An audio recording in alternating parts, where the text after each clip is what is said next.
Onde está a cultura? A cultura está em todos os cantos do Brasil. O vídeo do Instituto Cultural Vale mostra diversas pessoas performando atividades culturais, como tocando instrumentos, dançando, visitando museus ou apreciando obras de arte. 160 municípios. Onde tem cultura, a Vale está. Apoiando e valorizando nossa cultura, crescemos e evoluímos juntos. Gente, muito boa noite. Muito obrigado pela presença de todos. Meu nome é Afonso Borges e eu faço o projeto Sempre um Papo há 36 anos aqui em Belo Horizonte.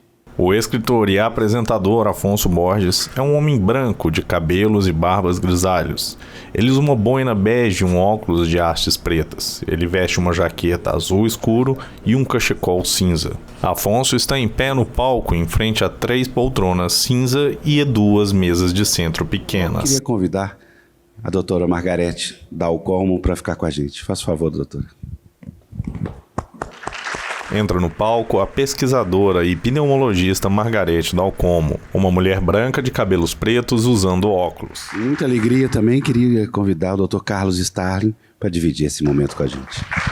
Entra no palco o infectologista Carlos Starling, um homem branco, calvo, usando um blazer preto e calças azuis. Essa coisa que virou, como é que chama? Virou acessório, né? Afonso guarda sua máscara no bolso. A gente vai continuar sendo por um bom tempo. Bem, o projeto Sempre um Papo acontece há 36 anos, patrocinado agora pela CEMIG, pela Vale, pela Uzi Minas. No YouTube do projeto, onde este vídeo, quando for ao ar, vai estar depositado, tem mais de 700 programas de TV gravados ao longo desses 25 anos de trabalho. Quem quiser acessar ali pode conhecer na forma de programa de auditório, de 1 hora a cada, certamente grande parte dos autores brasileiros, lusitanos e africanos. Eu considero que é um belo de um acervo de literatura brasileira. O que mais que eu tenho que avisar sempre? Agradecer pela ordem aqui do lado de cá, o Dr. Carlos Starling, que me suportou durante 1 ano e meio, todos os dias, na pandemia, onde a gente fazia um programa de 15 minutos, que nunca eram só 15 minutos, até às vezes atravessava 1 hora falando sobre as questões da pandemia, coisa que sempre eu agradeço novamente por essa gentileza cidadã dele, porque ele ganhou muito dinheiro com esse programa. O salário que eu pagava para ele era um negócio que não dá para... Vocês não imaginam a loucura que era. Agradeço também a presença aqui do meu querido Léo Cunha, meu curador nos festivais, escritor, e eu sempre gosto de falar filho de Maria Antonieta Cunha, claro, né? Não preciso nem dizer os 2 filhos da Maria Antonieta Cunha estão aqui, uma honra. Acabei de falar, doutora Margarete, e agora? Pensei que você fosse falar. Pois é, estou pensando aqui, veja o microfone ali. Agora é o seguinte, doutora Margarete Dalcomo vai falar aproximadamente durante 6 horas, numa breve palestra. Então, logo depois a gente passa para os autógrafos ali pela madrugada, 2h30, 3 da manhã, mas vai certamente vale a pena. Vai ter um cafezinho e nós vamos ficar aqui esperando. Bem, vamos lá, sem brincadeira. Estamos aqui reunidos ao redor deste livro, Um Tempo para Não Esquecer, editado pela Bazar do Tempo, da minha querida Ana Maria Impellizieri. Afonso mostra para o público o livro da convidada Margarete Dalcomo. A capa tem a metade superior branca com o título em vermelho e a parte inferior uma foto da autora. E aqui deixo de público registrado. Então, doutora Margarete, queria que você falasse um pouco desse livro, que já é um condensado, né? Que é um livro que eu acredito que já nasceu perene, né? Porque ele faz uma... É pré-ômicron. Faz uma... Ele é pré-ômicron. Faz um levantamento bem consistente, não só de tudo que a senhora escreveu no Globo, né? Também, mas desse tempo que nós vivemos. Se você me chamar de senhora, Afonso, eu vou parar a palestra agora. Eu fiquei com vergonha. Eu não falo mais não, Margarete. Com essa cabeça branca, me chamando de senhora, né? Mas eu imitei bem o Agualusa, né? O Agualusa que usa esse bonezinho. Está imitando bem, Zé Eduardo. Sinal falaram comigo que hoje que isso aqui só careca deve usar, viu? Acho que eu vou passar para você, viu? Eu também. Bem, boa noite, desculpa. Boa noite, muito obrigada, Afonso. Realmente uma alegria, uma honra estar aqui do lado do Carlos Starling, que há pouco eu falava com ele. Carlos, nós temos uma tarefa a fazer depois desse período. Temos que escrever alguma coisa juntos, né, das nossas reflexões, porque eu leio o Carlos, ele me lê, né, acabo de saber que é meu leitor, para minha honra, né? E eu queria muito agradecer, Afonso, esse afetuoso convite que você me fez para estar em Belo Horizonte, né? Belo Horizonte é uma cidade muito icônica para mim, né? Primeiro que eu sou capixaba, né? E capixaba é tudo colonizado por mineiro, né? Vocês sabem, né? Dizem que é o contrário, que vocês vão nas nossas praias, enfim. Mas eu cresci no Rio de Janeiro, né? Então hoje eu disse até isso para o Afonso, né? Nós somos do lugar onde fazemos a nossa consciência, como diz a Marguerite Yourcenar, né? Então, eu morei no Rio de Janeiro desde 2 anos de idade, né? Mas eu só nasci no Espírito Santo. Mas tenho família, tenho muitas ligações. Então, assim, e Belo Horizonte é a cidade que tem esse senso icônico para nós pelos mineiros, né, que, afinal de contas, sempre povoaram o meu imaginário, o meu interesse intelectual, né, enorme, né, desde a arte, da literatura, os grandes mineiros, né, todos eles, né, desde minha tese de doutorado tinha um poema do Paulo Mendes Campos, assim, na página de abertura, né, que, aliás, é um poema lindo, né, do homem pobre, né, que é uma coisa muito comovente. Então, assim, Minas é um fascínio que povoa o imaginário de todo carioca, ainda que ele diga que não, é mentira. É mentira, porque Minas é tão complexo, né? E assim, amanhã eu combinei, só para dar um exemplo, né, Afonso, assim, antes de ir embora para o aeroporto, eu ainda vou dar uma passadinha no Parque das Mangabeiras para ver os Amílcar de Castro, né, porque eu sou não só uma admiradora, como uma modesta colecionadora do Amílcar, porque eu adoro o Amílcar. Então, assim, você vê que a gente tem esse vínculo muito afetuoso. E, na verdade, esses tempos, né, Afonso, quando eu escrevo para alguém que digo assim, nós vamos vencer esses tempos difíceis, eu hoje digo com menos convicção do que eu dizia há 2 anos atrás. Quando eu disse no dia 14 de março de 2020, eu fiz a minha primeira entrevista pública. Isso aconteceu de uma maneira muito espontânea, porque eu fiz parte do grupo de médicos que assessorou o ministro Mandetta no início de março, quando o problema estava nos outros países, não tinha chegado aqui ainda. Nós já tínhamos internado os primeiros pacientes logo depois do Carnaval. E eu estava em Brasília e foi um momento muito importante, muito, assim, nós nunca vamos esquecer quem viveu aquela experiência. Nós, então, estivemos lá e o ministro propiciou que nós estivéssemos em contato com os médicos dos outros países online. Então, nós conversamos com os espanhóis, com os equatorianos, onde a situação já graçava de uma maneira catastrófica, né, nos países europeus. E eu saí de lá e fui para São Paulo, porque era o último encontro presencial da nossa sociedade, que nem deveria ter ocorrido, mas ocorreu. E lá um colega nosso que tem um blog, né, eu não entendia nada de rede nessa época, Afonso, nada, era totalmente inocente. Agora eu ainda me acho um pouquinho mais no assunto, né, modestamente. E aí ele falou, Margarete, você sabe tudo desse negócio, você está chegando de Brasília, está tudo fresquinho na sua cabeça, você pode gravar uma live comigo para o meu blog? Chama-se Pneu Uma Imagem. Aí eu falei, Mauro, posso, mas rápido, tá? Porque eu estou com pressa, estou cansada, ainda quero ver minha sobrinha neta, que é minha filhada e tal. Aí nós sentamos despretensiosamente num telefone celular, na vertical. Olha como as coisas são. Depois eu fui dormir, enfim, meia-noite o Mauro me manda um WhatsApp dizendo assim, Margarete, você não está entendendo, nossa live está com 180 mil visualizações. Aí eu, inocente, falei assim, mas isso é muito ou pouco? Ele falou, você não está entendendo. No dia seguinte, eu estava tomando café, ele mandou outra mensagem. Margarete, a nossa live tem não sei quantas mil. Bom, aí eu estava em Congonhas, voltando para o Rio, me telefonou a jornalista da Rede Globo. Disse, a senhora é a pessoa que gravou uma live que está com 800 mil visualizações? Enfim, era muito mil.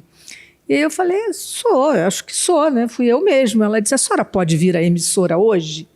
Eu disse, posso, eu até moro aí perto. E foi assim. que com a Camila Bonfim, que era jornalista, eu gravei aquela entrevista enorme, né, no dia 14 de março, e foi a primeira vez que eu usei essa metáfora, e eu disse, olha, será uma tragédia no Brasil, o que está acontecendo é uma tsunami, o mar está recuando, nós teremos muitas ondas, né? Não era uma premonição, era porque a gente conhece a epidemia. Eu trabalho na África, Carlos, eu vejo a África subsaariana há anos, que eu vou 2, 3 vezes por ano, eu vi a epidemia de perto, a gente sabe como é que é. E a gente conhece as desigualdades do Brasil. E eu disse isso, num país desigual como o Brasil, se nós não tivermos a participação da iniciativa privada, o SUS será a grande arma. Nós temos 2 armas poderosas para enfrentar a tragédia que chega. O SUS e o distanciamento físico, social. Não havia outra coisa. E o SUS entrava muito combalido. Todos nós sabemos que o SUS entrava tendo sofrido, enfim, muito, enfim, por falta de financiamento, recursos humanos, etc., né? E então, assim, foi assim que tudo começou. E aí eu nunca mais saí. Eles acharam que eu sabia falar de uma maneira que as pessoas entendiam. Começou a ter... E aí eu falei, tá, tudo bem, mas, gente, foi uma experiência, eu tenho que dizer, porque foi assim, uma coisa completamente nova, né? Nós somos médicos, eu trato de pessoas. Eu fazia a visita, e aí no meio da visita médica chegava, ligava a CNN, Globo, não sei o quê, a rádio, e aí eu parava no telefone celular. A sorte é que essas maquininhas malditas, né, são mágicas também. Né? Você, no meio de um corredor, você pega uma rede e dava uma entrevista, e eu vi que não era tão complicado assim, né, desde que tivesse informação para dar. E nessa ocasião, no início da pandemia, o Carlos deve ter percebido isso, né? Nós não estávamos ainda assaltados pelo horror desse que ficou tão vulgarizado das fake news, né, Carlos? Isso demorou um pouquinho, né? Eu até fiquei doente, né? Eu fiquei doente no fim de abril, né? Com Covid-19, né? E no período que eu fiquei doente foi assim, quando graçava, e nós estávamos escrevendo...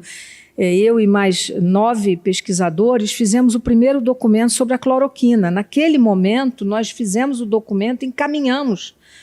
E nós já sabíamos que aquilo não servia para nada.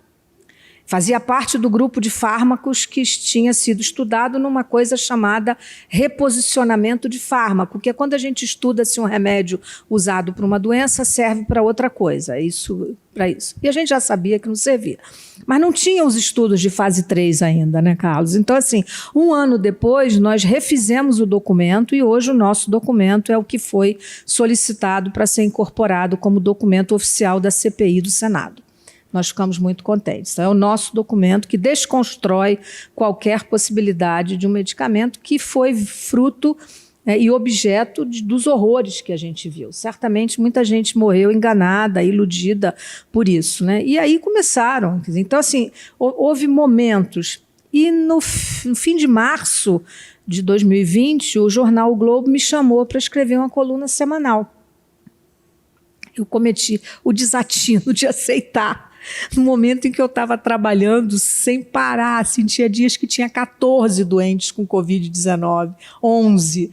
Era inacreditável, mas como o consultório da gente ficou vazio, né, porque ninguém ia, né, não tinha ninguém, mas a vida ficou muito difícil para todos nós. Ninguém tinha ninguém em casa para ajudar. Ninguém. Todo mundo se lembra disso. Todo mundo aqui passou o mesmo.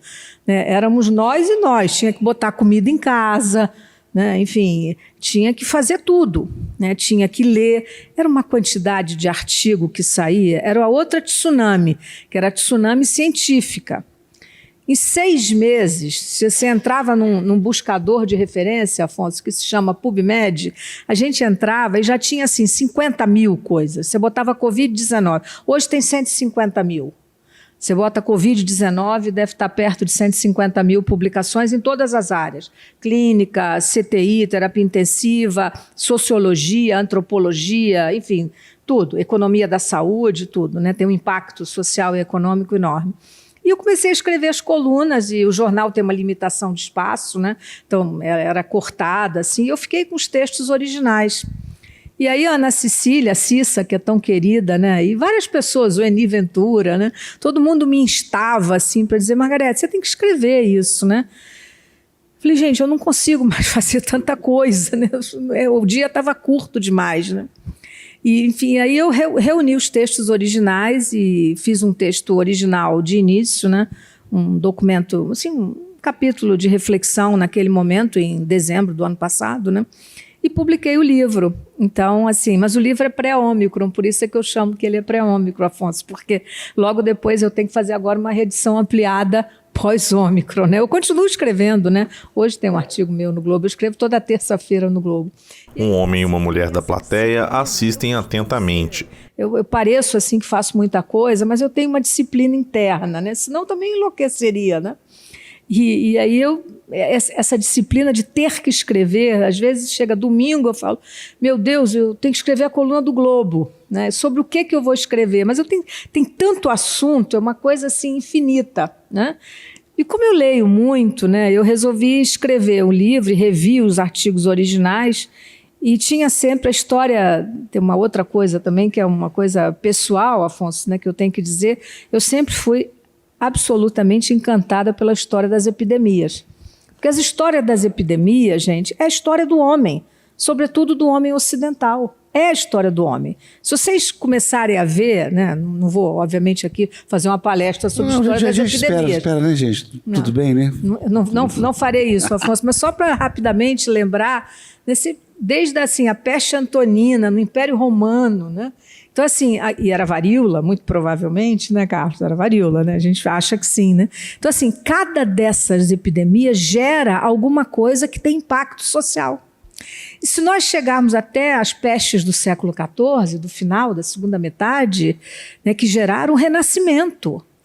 É isso. Né? Então, assim, aí você vai... A gente fez um debate até lá no Rio, um seminário na Academia Nacional de Medicina, onde a Nélida Pinhon falou sobre o Decameron, né?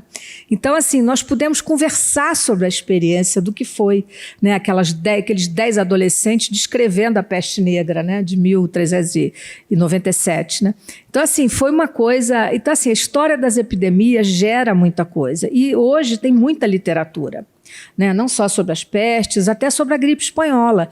E a gripe espanhola, né, eu devo confessar que o melhor registro dela na literatura brasileira é do Mineiro, né, de Pedro Nava, né? Nosso grande médico, nosso grande memorialista, e o Pedro Nava descreve de maneira absolutamente seminal como era a peste negra no Rio de Janeiro, por exemplo, onde ele vivia, né? Enfim, as pessoas arrancando o assoalho das casas para fazer caixão. Né? Então, assim, isso está muito bem descrito no Chão de Ferro, né? Que é um dos volumes, um dos 6 volumes de memória dele. Né? Então, assim, Afonso, eu leio absolutamente de modo obstinado. Né? Outro dia eu dei uma entrevista que a pessoa me ligou e falou, doutora, é verdade mesmo aquilo que a senhora falou, que na sua casa tem livro até no lavabo? Eu disse, é verdade, quando alguém demora a sair, eu sei que pegou alguma coisa boa para ler. Né? É verdade. É verdade. Então, assim, é isso, né? Foi uma experiência muito dura, né? Eu não tinha um cabelo branco, Afonso, antes da pandemia. Não tem ainda. Agora tem um monte. Tem que resolver o que eu vou fazer com eles, mas agora tenho muitos. Mas eu não tinha, né? E, assim, aconteceram muitas coisas, né? Assim, nós perdemos muitas pessoas, eu perdi amigos, perdi gente muito próxima, quase perdi uma irmã de Covid-19, ficou muito grave, em terapia intensiva. Foram momentos muito difíceis para mim. E os últimos 6 meses foram igualmente muito difíceis, né? Vocês sabem que eu perdi pessoas muito importantes na minha vida, né? Meu marido, meu companheiro. Enfim, então foi um momento foram 2 anos densos e, ao mesmo tempo, muito ricos também, porque a gente também conheceu muita gente, né? A gente descobriu muita gente. Eu descobri colegas que eu conhecia pouco e que mostraram uma capacidade de resiliência, de trabalho, de compromisso, né? Então, assim, e deu oportunidade de conhecer colegas que a gente só conhecia de nome, como o Carlos, né, que está aqui ao meu lado hoje, a quem eu agradeço, né? E, assim, ver a capacidade dessas pessoas de refletirem sobre o que foi. Então, assim, por fim, Afonso, eu quero dizer que A Covid-19, né, é AC e DC, não é antes de Cristo e depois de Cristo. É antes da Covid e depois da Covid. É um tempo demarcador das nossas vidas. As cicatrizes deixadas por esses 2 anos, né, numa criança, conversem quem tem filho, neto, converse com uma criança de 5 anos. Ela passou metade da vida de máscara. Né? Porque a gente começa a botar máscara em crianças acima de 2 anos, 2 anos e meio. Né? Então, essa criança, eu tenho um sobrinho neto de 5 anos, ela não tira a máscara nem por um decreto, já está liberado lá em São Paulo, né? Mas ela se habituou. E ela diz: a gente não vê o coronavírus, não é, Dinda? Mas a gente sabe que ele está lá fora. É uma socióloga, não é? Ao dizer isso, é um espetáculo, né, gente? Uma criança de 5 anos dizer isso. Então, assim, é muito... Nós ainda não sabemos, não temos um recuo histórico para saber o que isso vai fazer com as nossas vidas. Mas nós vencemos, e eu sou uma otimista teimosa, sabe, Afonso? Eu acho que com a melhor ciência, apesar das adversidades, nós vamos vencer. Nós conseguimos as vacinas, não foi fácil. Se eu estivesse aqui contando... O making off não foi fácil, né? Eu tenho que escrever outro livro, o making off da pandemia. As pressões, enfim, não foi fácil, né, Carlos? Assim, tudo que a gente viveu não foi. Mas estamos aqui, contentes, bem-humorados, contentes de estar em BH, programando ir para Diamantina. Estou cheia de planos em Minas, né, Afonso? Então é isso. Obrigada.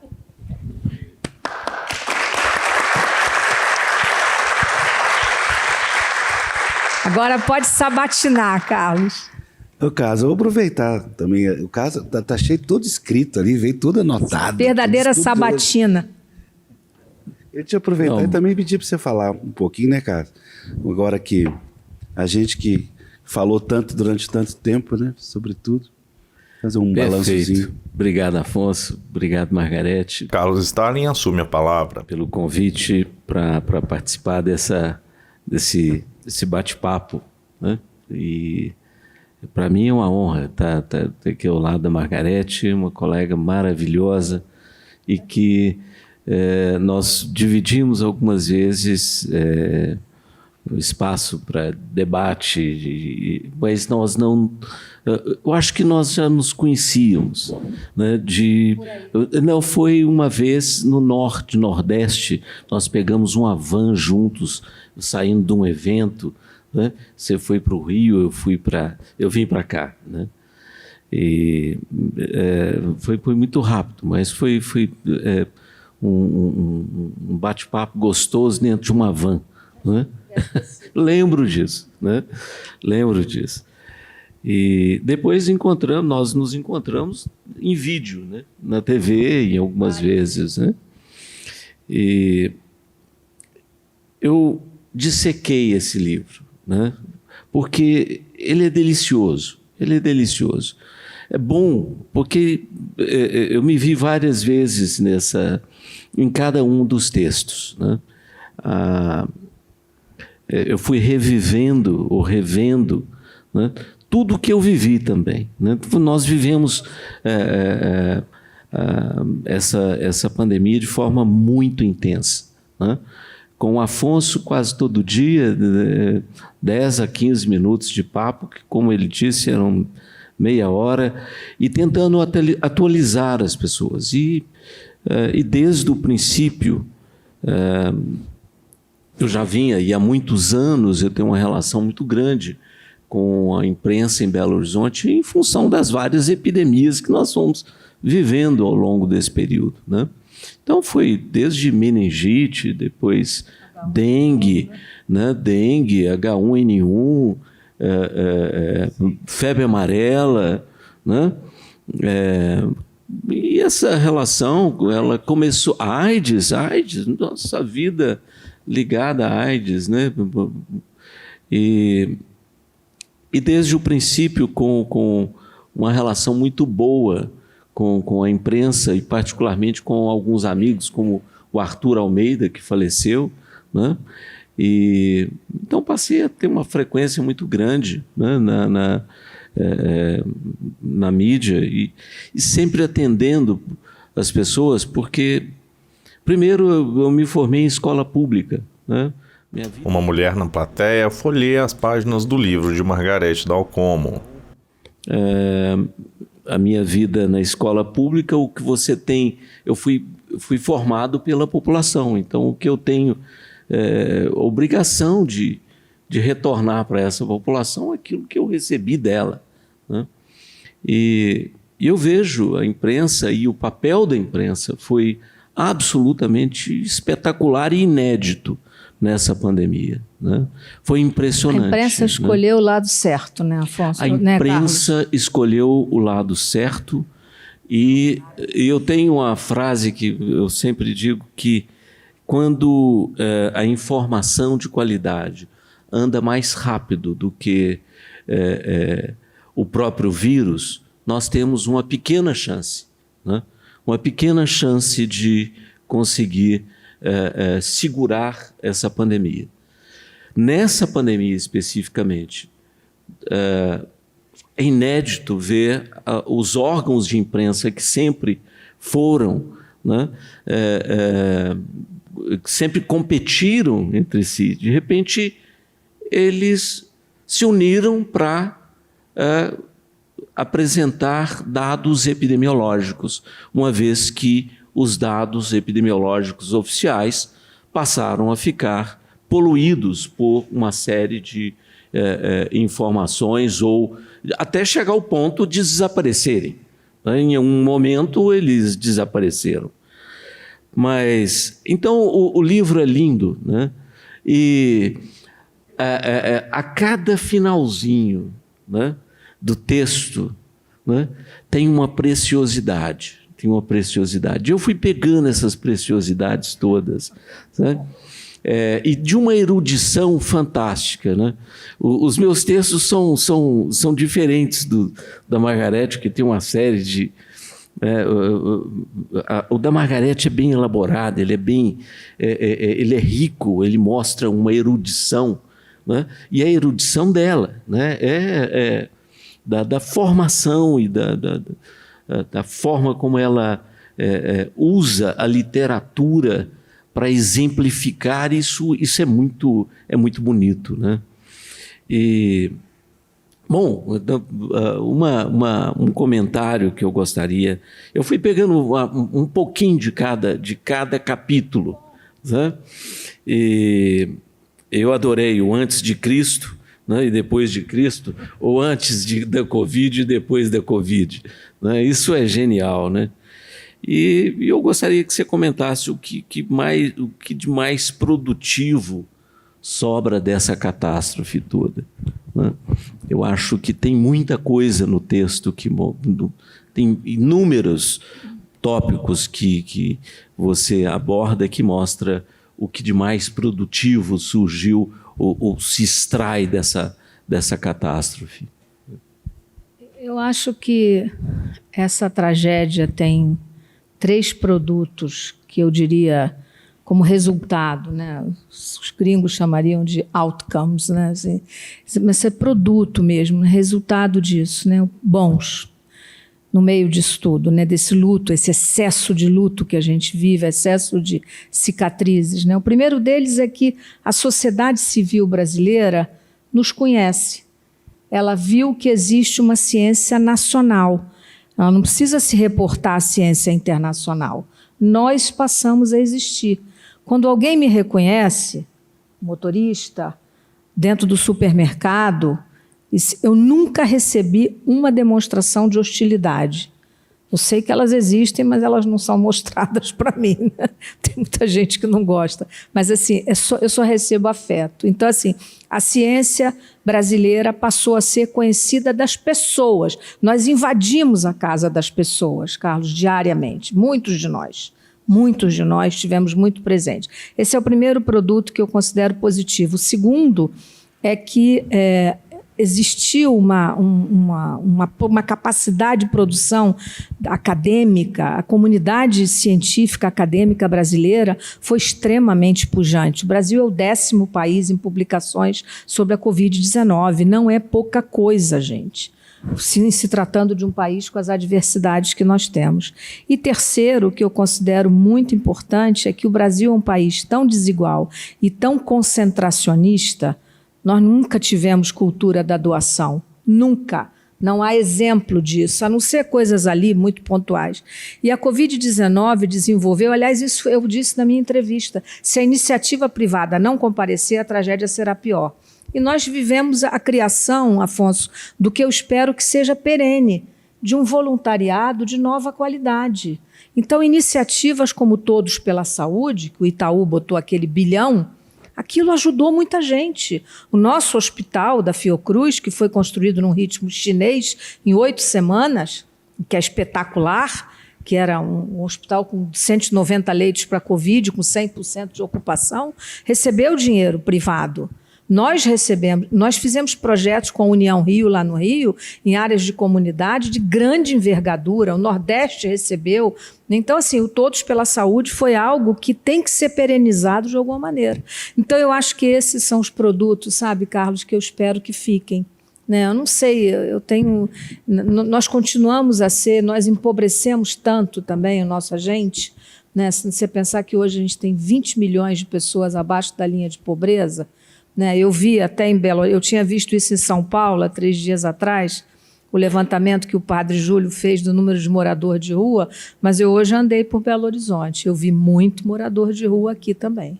Então, eu não tenho dúvida de que aqui também o empobrecimento, porque assim, eu não me lembro, eu vim a Belo Horizonte muitas vezes na vida, né? Eu não me lembro de ter visto tanta gente na rua como eu vi hoje, eu vi muita gente. Você ainda nem passou para os lugares que tem mais. Bem, eu queria fazer uma pergunta para os dois, mas talvez até começar pelo Carlos, que é a coisa do negacionismo. Tem uma diferença básica entre vocês dois, é que o Carlos esteve à frente dessa força-tarefa de Belo Horizonte e recebeu uma pressão negativa, vamos chamar de pressão negativa, mas o nome tem outros nomes, né, mais adequados, né, não só de ameaças e tudo, em função das necessidades de se colocar a questão do isolamento social. Então, eu queria que você falasse um pouquinho, depois da doutora Margarete, sobre isso. Agora, sentadinha aqui conversando com a gente, Cássio, como é que fica? Como é que é, depois que passou? Bom, primeiro não passou, né, Afonso? Eu acho que não passou. E é muito bacana olhar daqui e ver todo mundo de máscara. A câmera mostra as pessoas da plateia usando máscaras. A gente só está sem máscara porque está a mais de 2 metros, né, Carlos? Só por isso. E tem a filmagem, tem o entendimento do que nós estamos falando com máscara, fica muito pior, né? Mas há poucos dias atrás eu estava num evento médico, né, fazendo uma palestra na Hospitalar, em São Paulo, a semana passada, sobre o impacto do negacionismo na mortalidade durante essa pandemia de Covid-19. Né? E nós fizemos um trabalho nos 853 municípios de Minas e vimos que onde, né, o Bolsonaro teve maior número de votos, onde ele ganhou, né, a mortalidade foi 60% maior.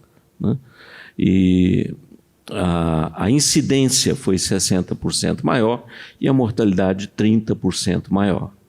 Né, então o negacionismo mata, o negacionismo ele é terrível. E nós tivemos a sorte em Belo Horizonte de ter um prefeito que nos convidou, eu não conhecia, como não conhecia o secretário municipal de saúde pessoalmente, né? E ele me chamou o Estevão, que um colega infectologista, e o Naí, né? O Naí. E nós passamos, ele puxou a cadeira e falou assim, eu entendo de desabamento, eu entendo de enchente, mas eu não entendo nada de vírus, de bactéria, então vocês me falam o que tem que fazer. e nós fomos sugerindo aquilo que nós estávamos acompanhando e que a vivência que nós já tínhamos tido de outras pandemias, da história das epidemias, que eu também sou um fã alguns papos sobre a questão da história. Né? Da história das epidemias, e é muito interessante quando a gente fica com cabelo branco ou sem cabelo, né, nas nossas sociedades, respectivas sociedades, eles começam a dar uns temas diferentes para a gente. Então, eles me deram, nos últimos congressos, eu falei sobre o cinema, doenças infecciosas e o cinema, o impacto das doenças infecciosas na história da humanidade, da música. Então, junto com o Estevam, né, lá da Fiocruz, nós dividimos algumas atividades desse tipo, né, literatura, etc.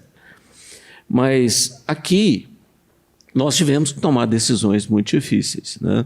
De fechamento, de redução de mobilidade social. Nós não tivemos lockdown aqui.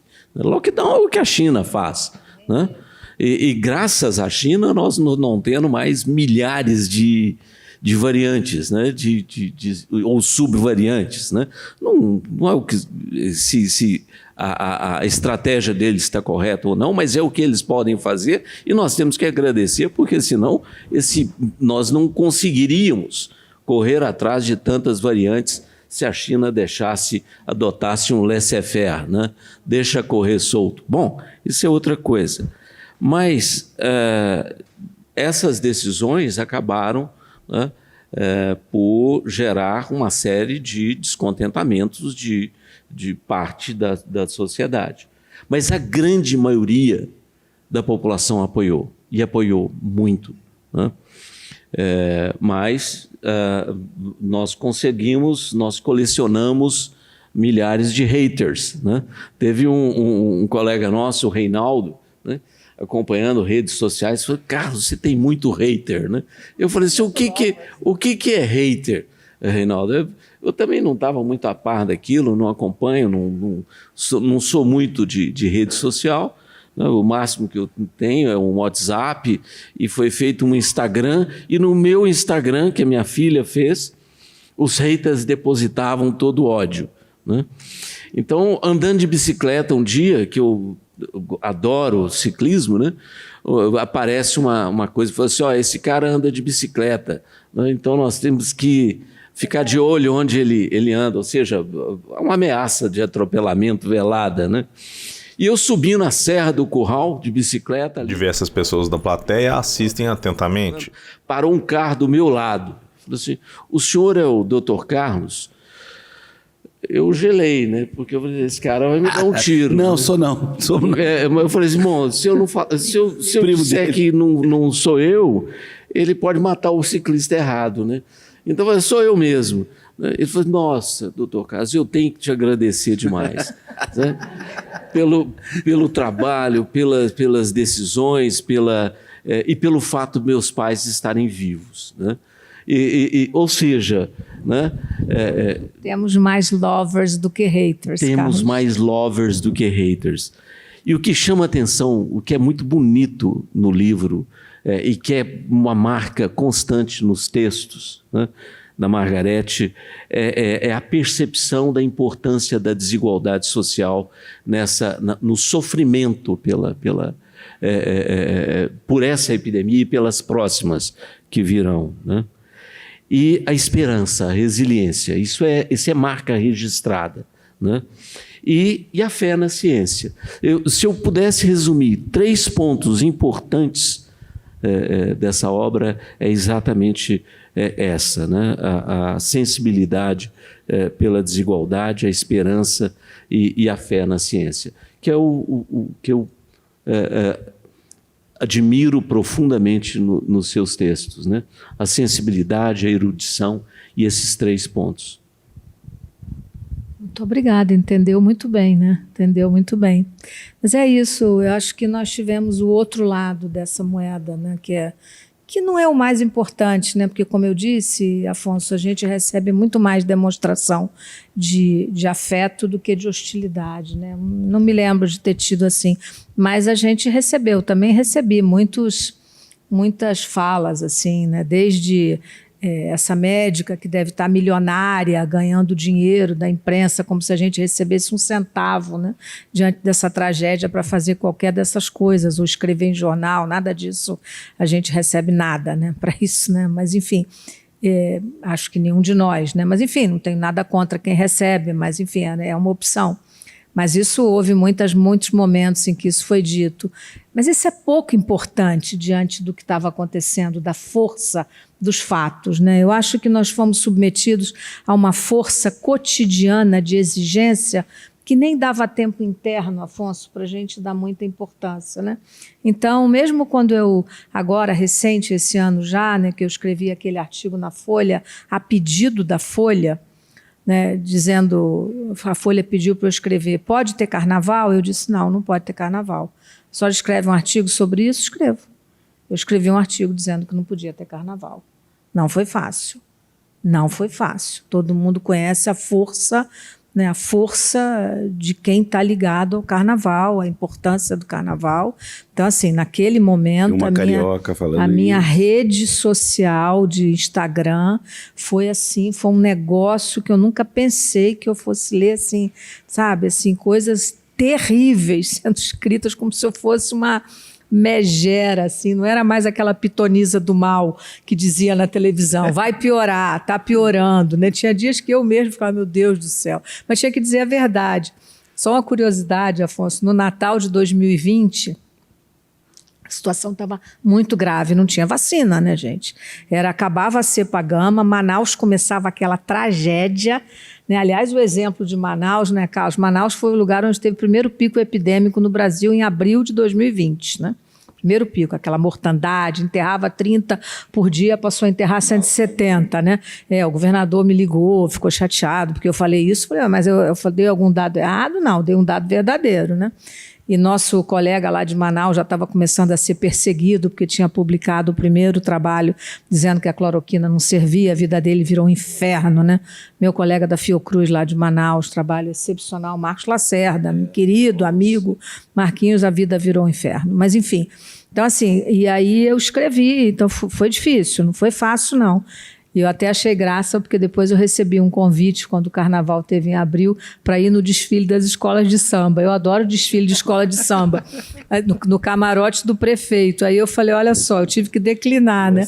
Com muita pena, porque eu falei, imagina se eu apareço agora no sambódromo como um ET de máscara, né? E eu estou desmoralizada. Aí eu falei, eu agradeço muito, é uma honra receber seu convite, mas não posso ir, né? Menor chance de ir. Então, assim, teve coisas até engraçadas, assim, entendeu, Afonso? Mas foram, sim, teve muito momento, assim, a gente também descobriu muita coisa boa, mas muita coisa ruim também, né?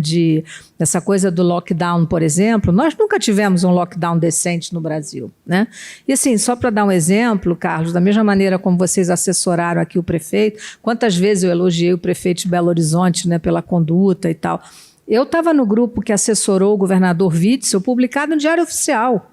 Né? Era um grupo de gente da maior qualidade, Paulo Bussi, Zé Gomes Temporão, que foi ministro, Amilcar Tanuri, um dos maiores virologistas do mundo, né? Não só do Brasil, enfim, era um grupo de gente muito comprometida.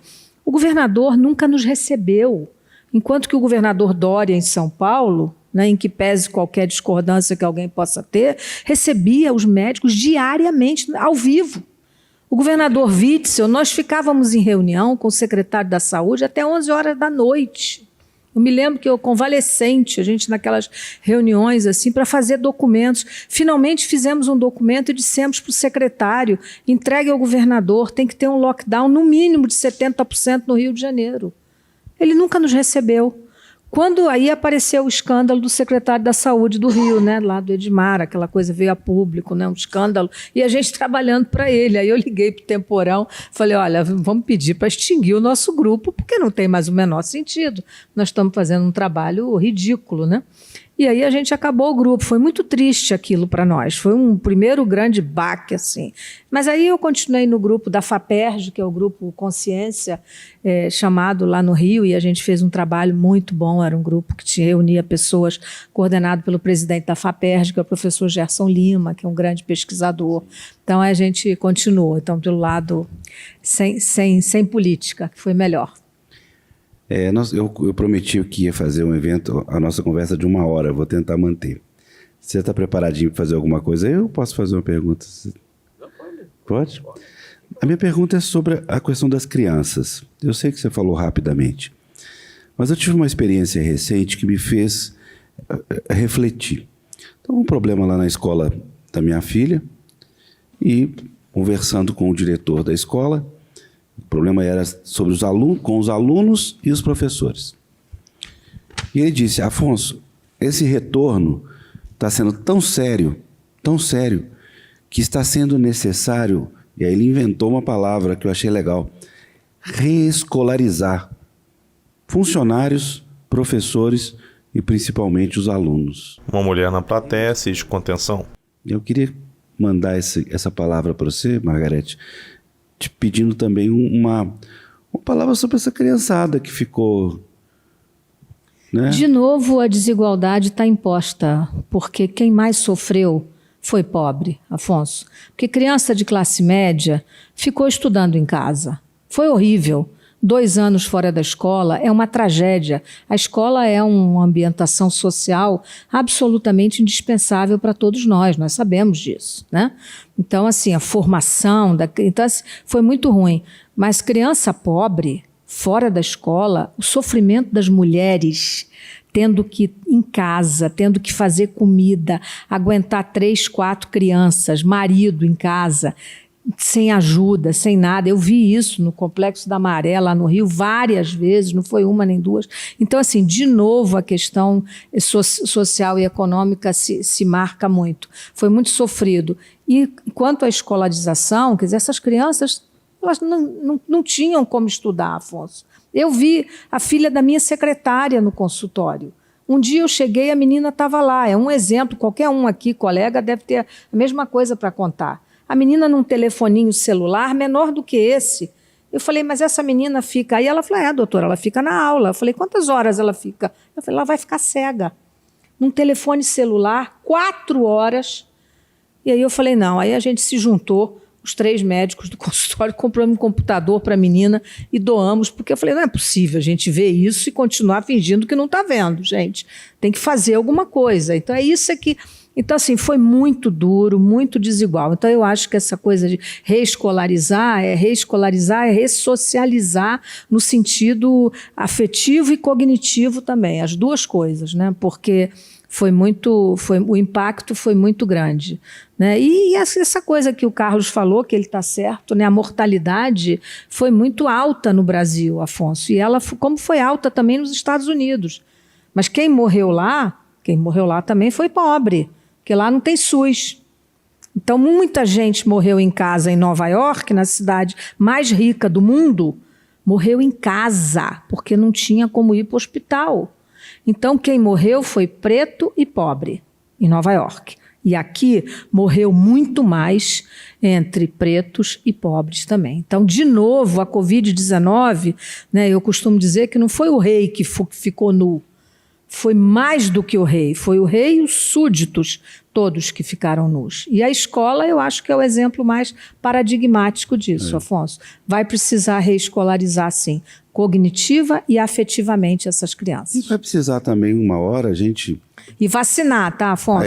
Vacinar. Porque a nossa vacinação de criança, gente, não é possível estar tão aquém do desejável. Não é possível. Eu fui a Pernambuco há 2 meses atrás e eu falei com o governador, ele pediu para eu ajudar, eu fui na televisão para dizer... Pernambuco, que é um lugar cheio, comunidades inteiras, muito pobres, estava com 32% de vacinação nas crianças, cheio de vacina estocada. Então, esse discurso negacionista, de novo, ele também pegou aonde não devia, pegou em quem mais precisa de cobertura e proteção. Essas pessoas foram contaminadas.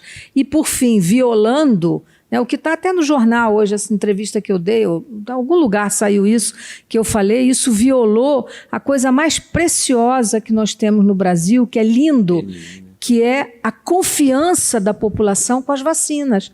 Todo mundo aqui que é médico sabe o orgulho com que um pai e uma mãe mostram para nós a cadernetinha dos seus filhos, toda preenchida. Eu vejo isso porque a gente trabalha, né, Silvana, com controle de contatos, e os pais levam a cadernetinha. E é uma coisa incorporada na cultura. Isso foi violentado. É injusto isso ter acontecido. Essas mesmas pessoas ficaram com medo. Eu costumo responder e perguntar, Carlos, assim, na lata. Eu falo assim, mas vem cá, o senhor perguntou quando o senhor deu aquela vacina pentavalente, que são 5, na coxinha do seu bebê, de que ela era feita? Não. O senhor nem sabia que eram 5 ao mesmo tempo, né?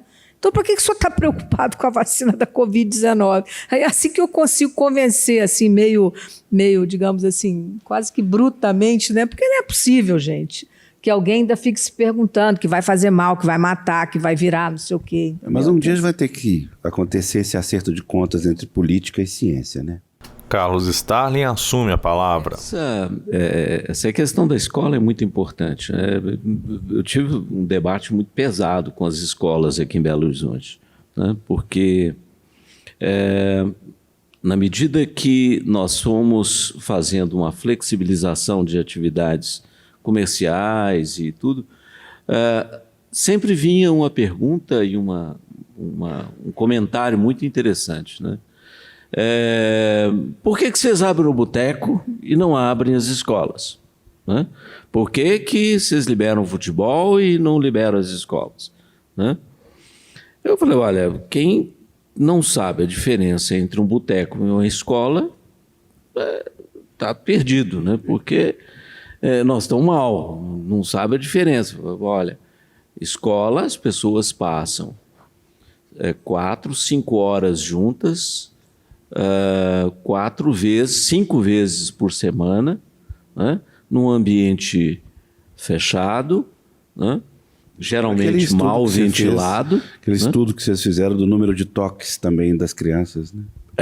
Exatamente. Então, o número de toques que cada uma dão umas nas outras ao longo de um dia, né? Isso é enorme. Então, a proximidade, e são 700 mil pessoas que vão para a escola todos os dias, 4 horas, 5 horas por dia, 5 dias por semana, né? Se um indivíduo sentar e ficar 4 horas por dia, 5 dias por semana num boteco, né, esse indivíduo não precisa ser vacinado, porque ele vai estar morto dentro de muito pouco tempo, né? Uma mulher na plateia assiste a conversa. Se não conseguir diferenciar uma coisa da outra, né, é a mesma coisa o futebol. Mas futebol, você vai... Pavão, ele é delicado, né, gente? Porque o que o Pavão tomou de porrada... Desculpa, Pavão, apelido. Doutor Carlos tomou de porrada. Porrada, perseguição, ameaça, xingamento, né? Toda a natureza de coisas. Isso é muito delicado. De vez em quando nós estávamos na live e entravam algumas pessoas, né, e agrediam. Eu ficava lá no botãozinho apagando a pessoa, tentando apagar a pessoa, xingando. O fato é que a escola e a pressão feita pelas escolas, principalmente privadas, exatamente bem diferente das escolas públicas, onde certamente as crianças estavam sofrendo muito mais. Muito mais. Mas as escolas privadas pressionaram absurdamente para uma abertura precoce e sem a menor infraestrutura. Né? Mas elas se prepararam, né, Carlos? Elas foram se preparando. Eu fiz muita live com escola privada, grupos de escola no Rio, em São Paulo, várias. E, sim, assim, eu também fiz. Se preparar, e elas se prepararam, porque assim, desde assim, eu dizia, você deve ter feito a mesma coisa, Carlos. Porque, olha, microfone, bebedouro, tem que lacrar. Ah, doutora, que bom, então lacra um bebedouro. O que puder fazer de atividade ao ar livre, façam. Bota aula nas quadras, enfim, coisas assim práticas, né? Sim. E eu fui estudar, elas me mandavam um mapa da escola para eu estudar, para eu poder dizer alguma coisa. Porque não é uma coisa que a gente esteja acostumado a fazer, mas a gente tinha que fazer, né, Carlos? Tinha que fazer e nós fizemos, e foi muito bonito como que as crianças absorveram as orientações. Foi um espetáculo. A criança é incrível. E eu fiz uma atividade na Escola da Serra, onde minhas filhas estudavam, né? Elas mudaram de colégio depois, mas isso eu tive que responder por causa disso processo? Uma CPI na Câmara Municipal, porque disseram que nós estávamos ganhando dinheiro fazendo assessoria para as escolas, né? Então eu falei, tem que provar isso. Eu ganhei, e né, se tivesse, da Escola da Serra, era legítimo. Eu ganhei uma cesta de café da manhã de agradecimento e foi com muito prazer, porque Participantes da plateia riem do depoimento. participei de discussão com os pais. Isso, olha, minhas filhas estão aqui dentro, uma de 8, uma de 7, né, na época, uma de 12, né? E eu tenho, no mínimo, a obrigação de estar aqui junto com elas e participar disso, né? E foi muito bacana ver como que eles absorveram. As escolas, então, eu acho que elas vão ter que passar ainda por uma série de transformações, sim, né? As próprias escolas.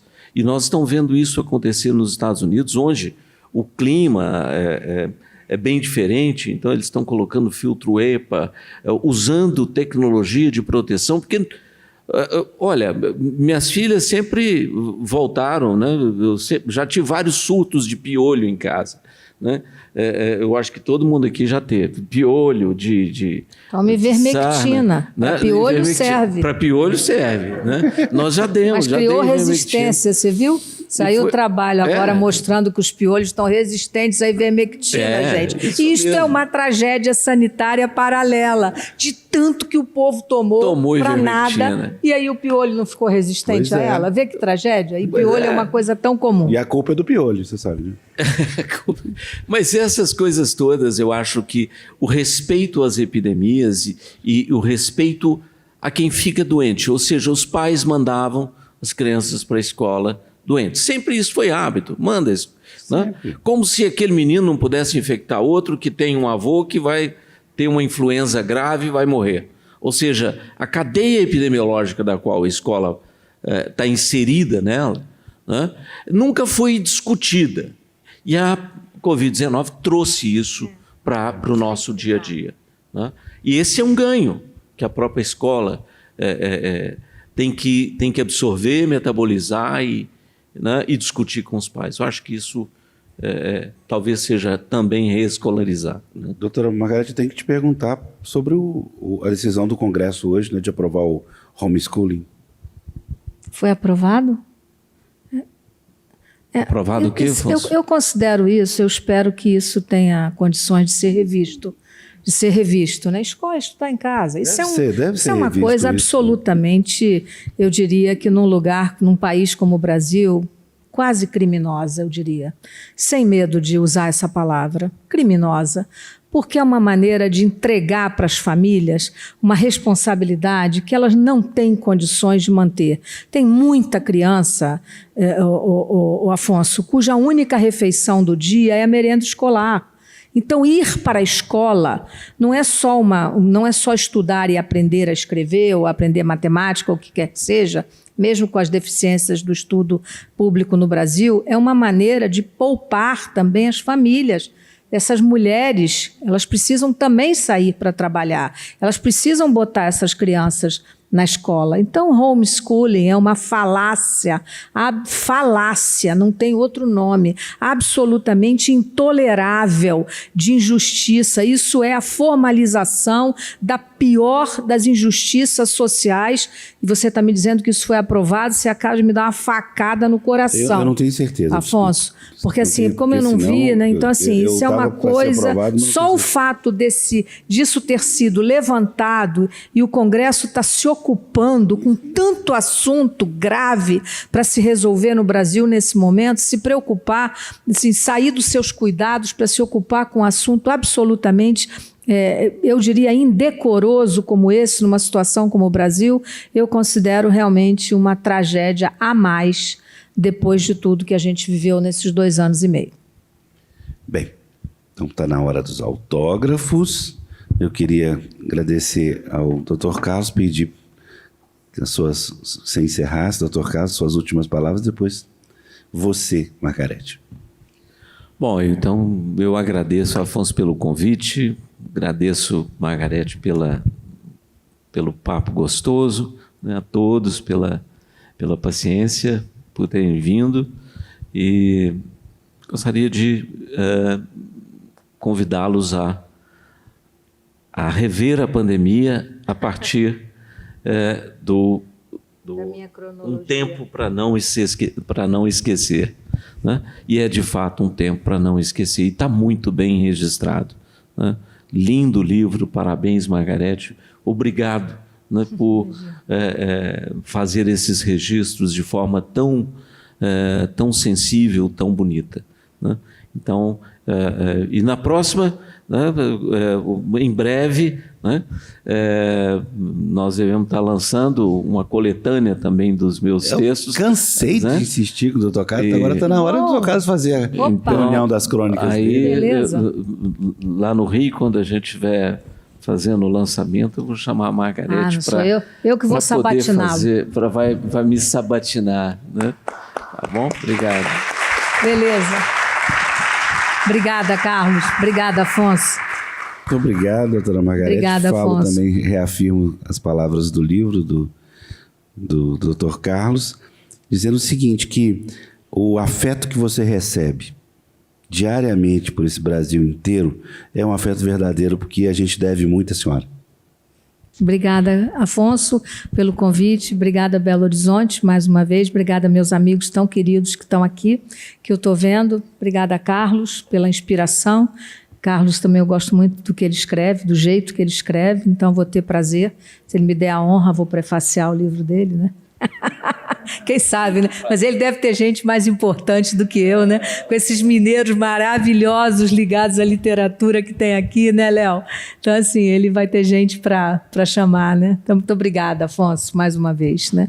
Pena que eu não vou fazer todos os meus planos, né? Eu fiz tantos planos hoje para Minas, né, Afonso? Nossa, combinei de Inhotinha, Diamantina, não vou fazer nada disso. Amanhã tem que ir embora cedinho. O máximo que eu vou ver, meu querido Amilcar de Castro, no Jardim das Mangabeiras, não é isso? Antes de ir para o aeroporto. Muito obrigada, Afonso. Obrigado. Os participantes da plateia aplaudem os convidados enquanto deixam o palco.